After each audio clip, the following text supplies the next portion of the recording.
Welcome to ESA Africa Insights.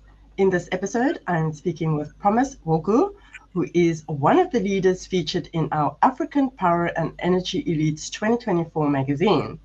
The Elites is a multimedia platform that celebrates innovative projects and unique leadership shaping our future. Welcome to the studio, Promise. Hi, Nicolette. Thank you so much for having me. It's really a great pleasure to be here today to talk about energy and also talk about the African youth. Fantastic. Promise, you have worked in the renewable energy sector with various companies, and you founded the African Youth in Energy Network. Mhm. Now, AYEN's initiatives include the Energy Movie Screening Tour, which I'm very interested to hear about, the African Youths in Energy Dialogue, and a podcast platform for young voices.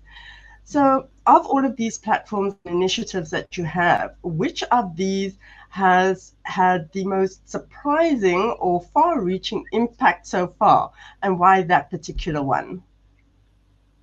Awesome. Thank you once again for having me, and thank you for the question.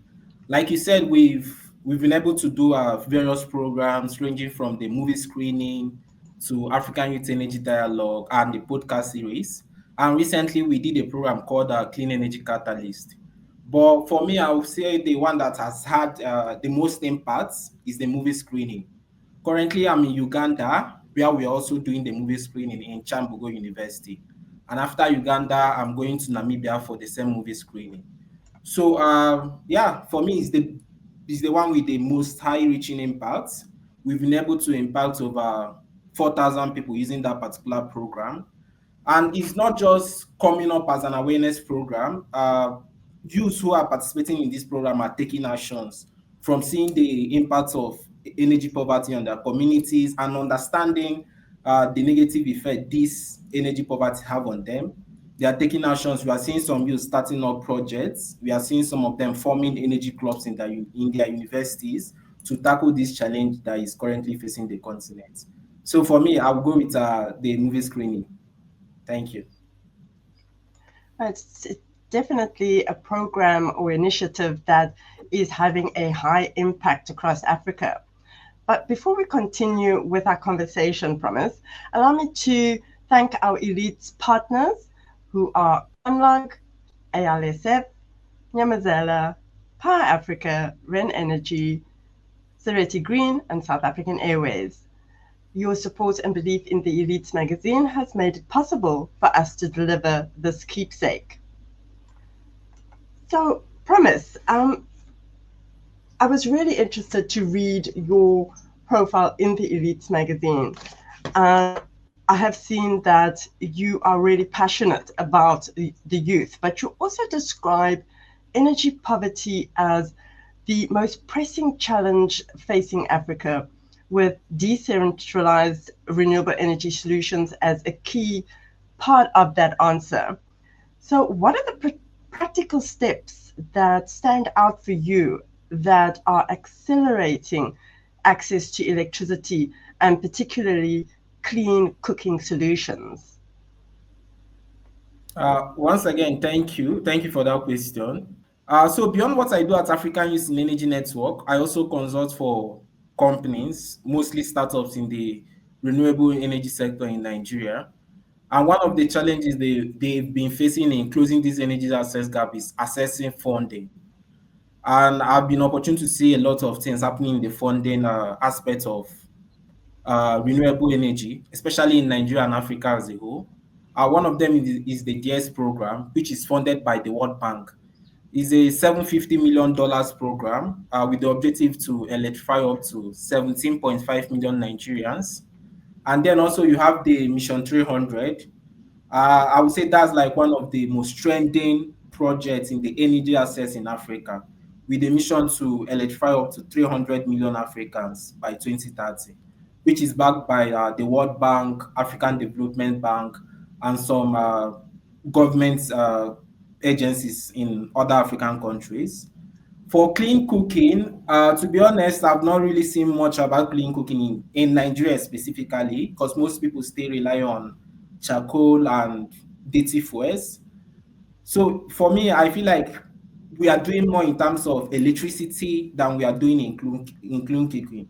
But I know of induction stoves. I know that the government is, was it last few weeks, there was a policy, the Nigerian policy about clean cooking and all of that. But yeah, Mission 300 and the DS program, for me, those are like the two major initiatives to close the energy access gap in Nigeria and Africa as a whole. Thank you so much for sharing that with us, Promise. And I think that clean cooking is a top topic for you to also cover in your podcast. Yeah. So, as we lead up to the 2025 edition of the Elites, which marks its 10th anniversary, allow me to highlight that nominations close on the 28th of September 2025. Help us make this special edition come to life by nominating the projects and leaders that you see making a difference. So, Promise, to continue with our conversation, you conducted a survey in July 2024, which found that there were no renewable energy course at an undergraduate level in Nigeria. How do you see education and training and legislative action shaping the future of clean energy and its workforce? And what role should youth focused initiatives play in closing the skills gap? Uh, So, on closing the scale gap in the renewable energy sector, we can't talk about deployment of this renewable energy sector without talking about the workforce that will do the actual deployments. I've been opportunity to work with companies where it takes about 1 week to 2 weeks from a client buying our product to deployment, right? And the major reason for that is because of lack of skilled workers. The company I work with, we are based in Lagos. So let's assume you are based in something like Sokoto, Abuja. If you buy our product, we need to send our staff from Lagos down to Abuja. So this takes time. So there is no gainsaying that education is very important for us to actually close this skill gap in the energy sector.